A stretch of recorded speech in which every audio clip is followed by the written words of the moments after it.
ভিডিওতে আমরা সপ্তম শ্রেণীর প্রথম পর্যায়ক্রমিক মূল্যায়নের ইংলিশের 9 নম্বর স্কুলের প্রশ্নের উত্তরগুলো আলোচনা করব।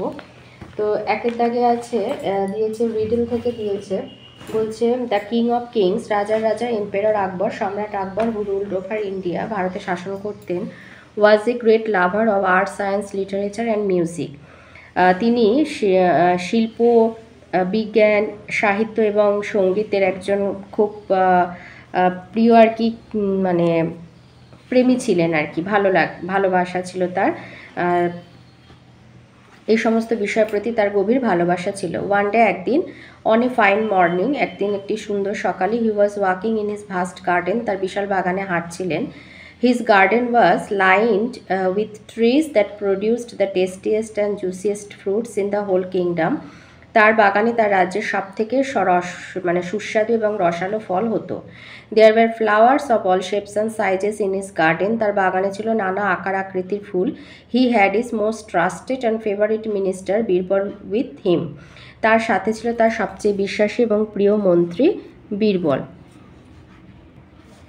But the great empire Akbar did not have peace of mind, কিন্তু সম্রাট আকবরের মনে শান্তি ছিল না। দ্য কোয়ালিটি উইথাউট হুইচ, মানে যে গুণটা না থাকলে, মনের শান্তি হচ্ছে সেই গুণ যেটা না থাকলে, which no one not even the king of kings, এমনকি রাজার রাজাও ক্যান অ্যাপ্রিসিয়েট বিউটি, সৌন্দর্যের প্রশংসা করতে পারে না। ওয়াইজ বীরবল, জ্ঞানী বীরবল, নোটিসিং দিস, সেটা লক্ষ্য করেছিলেন। আকবর, এবং আকবরকে জিজ্ঞাসা করেছিলেন, ও গ্রেট অ্যান্ড পাওয়ারফুল কিং, ও মহান এবং শক্তিশালী রাজা, হোয়াট ইজ ট্রাবলিং ইউ, তোমার কি সমস্যা হচ্ছে। You do not seem to be your usual self, তুমি আজকে নিজের মধ্যে নেই। For my king never fails to enjoy the beauty of the greatest kingdom this earth has ever seen, নইলে আমার রাজা কখনো পৃথিবীর বিরল মহানতম রাজ্যের সৌন্দর্যকে উপভোগ করতে অপারগ হন না। Akbar replied, Birbal my dearest friend, you are right. Akbar উত্তরে বলেছিল যে, বীরবল আমার প্রিয় বন্ধু, তুমি ঠিকই বলেছ। There is indeed a riddle, সত্যি একটা ধাঁধা, that has been troubling me, যেটা আমার সমস্যা হয়েছে। অ্যান্ড আইডেল থট, এক অলস চিন্তা, which came to me in passing, আমার মনে মানে আসছে, নাও মাই কজ অফ ওয়ারি, এখন আমার সেটা চিন্তার কারণ। আই এম ট্রাভেলড, আমি সমস্যায় আছি, because I can not find an answer to a simple question, একটা সহজ প্রশ্নের উত্তর আমি পাচ্ছি না। What is the fastest thing on this planet, এই গ্রহের সব থেকে দ্রুততম জিনিস কি। Birbal said, is that all your majesty, বলছে মহারাজ এটাই সব। কল ইয়োর কোর্টিয়ার্স টুগেদার, তোমার সব সভাসদদের একসাথে ডাকো। Let us see if one of them can answer, যদি তাদের মধ্যে কেউ উত্তর দিতে পারে, দেখি যদি তাদের মধ্যে কেউ উত্তর দিতে পারে। ইফ নট, যদি না, then I am certain I can tell you of the fastest thing on the planet, তাহলে আমি তোমায় বলে দিতে পারবো যে এই গ্রহের সবচেয়ে দ্রুততম জিনিস কি। এবার এর দাগে আছে 6খানা প্রশ্ন। তো আইতে বলেছে, হোয়াট ডাজ আকবর লাভ, আকবর কি ভালোবাসতেন। Akbar loves art, science, literature and music. Number 2তে বলেছে, when was Akbar walking in his garden, Akbar কখন তার বাগানে হাঁটছিলেন। One day, on a fine morning, Akbar was walking in his garden. 3তে দিয়েছে, how were the flowers in Akbar's garden, আকবরের বাগানের ফুলগুলো কেমন ছিল। There were flowers of all shapes and sizes in Akbar's garden. 4তে বলেছে, why was empire Akbar feeling worried and troubled, কেন সম্রাট আকবর চিন্তিত এবং সমস্যা জড়িত ছিলেন। Emperor Akbar was feeling worried and troubled because he could not find the answer of a simple question, what is the fastest thing on this planet. 5-এ বলেছে, where was Akbar walking, আকবর কোথায় হাঁটছিলেন। আকবর was walking in his vast garden. 6-এ দিয়েছে, what were the things that the great emperor Akbar loved, কোন কোন বিষয়ে আকবর খুব ভালোবাসতেন। the great emperor Akbar loved art, science, literature and music. বিতে দিয়েছে, complete the following sentences with information from the passage. আইতে আছে, Akbar's garden was lined with trees that produced the tastiest and juiciest fruits in the whole kingdom. Number 2তে দিয়েছে, according to Birbal his king never fails to enjoy the beauty of the greatest kingdom this earth has ever seen. Number 2-এর যে সিনটা দিয়েছে সেটা we are 7 কবিতা থেকে দিয়েছে, বলছে, I met a little cottage girl, এক ছোট্ট গ্রাম্য বালিকার সঙ্গে আমার দেখা। She was 8 years old, she said. 8 বছর তার বয়সে বলেছিল। Her hair was thick with many curl, তার চুল ছিল ঘন কুঞ্চিত। That cluster round her head, যারা রেখেছিল তার মাথা। She had a rustic woodland air, তার ছিল গ্রাম্য জঙ্গলি হাব ভাব। And she was wildly clad, তার পোশাক ছিল বন্য। Her eyes were fair and very fair, তার চোখ ছিল সুন্দর এবং খুবই সুন্দর। Her beauty made me glad, তার সৌন্দর্য আমাকে খুশি করেছিল। এর সাথে আছে complete the following sentence with information from the poem. আইতে the cottage girl was 8 years old. Number 2, the hair of the cottage girl was thick with many a curl. 3তে the hair of the little girl was cluster round her head. Grammar আর ভোকাবুলারিতে আসি। তিনে দিয়েছে fill in the blanks with suitable preposition. আইতে হবে the sun rises in the east. Number 2 হবে please sit on the chair. 4এ আছে কারেক্ট ফর্ম অফ ভার্ব। আইতে হবে there are many books in a school library. আর number 2তে now আছে, তাই হবে ইট ইজ রেনিং নাও। 5এ আছে state the kind of the following sentence. May God bless you, মানে ভগবান তোমার মঙ্গল করুক। এটা ইম্পারেটিভ না, এটা অবজেক্টিভ হবে।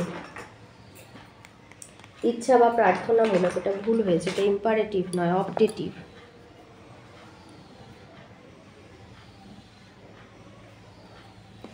6এ আছে আর্টিকেল হবে আইতে he is an MLA. Number 2তে হবে the United States is a strong country. আর 3তে হবে it is a unique scene. 7এ আছে write a short paragraph on your hobby. তো লিখবে my favourite hobby is reading and it holds a special place in my heart. আমার hobby হচ্ছে পড়া, আর এটা আমার মনে একটা বিশেষ জায়গা নেয়। Because it allows me to explore new world, নতুন জগৎকে আমি উন্মোচন করতে পারি। গেন নলেজ, জ্ঞান আহরণ করতে পারি। And escape from the stress of daily life, এবং দৈনন্দিন জীবনের যে চাপ সেখান থেকে আমি মুক্তি পাই। ওয়েদার ইটস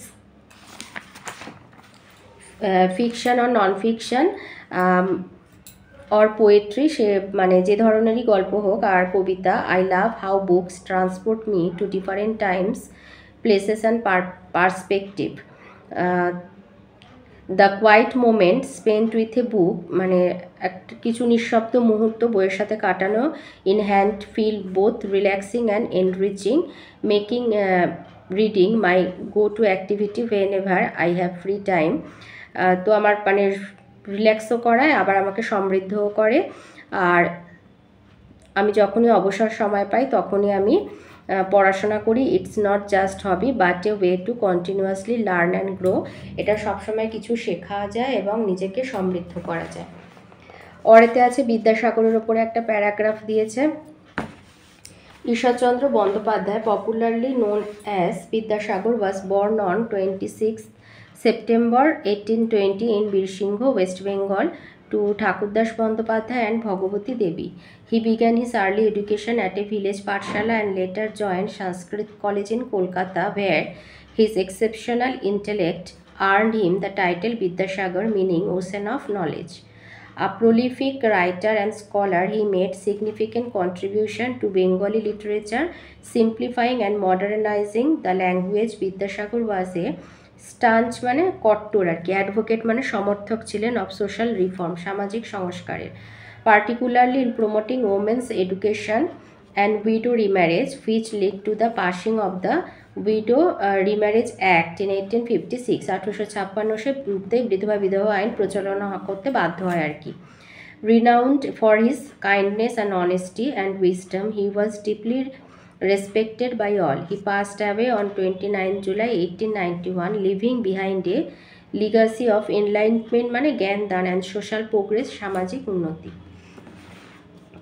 এইটা আছে visit to a fair। লিখবে village fair is a popular event in the countryside. Usually the fair is held in an open ground called fairground. Merry-go-round and other joyrides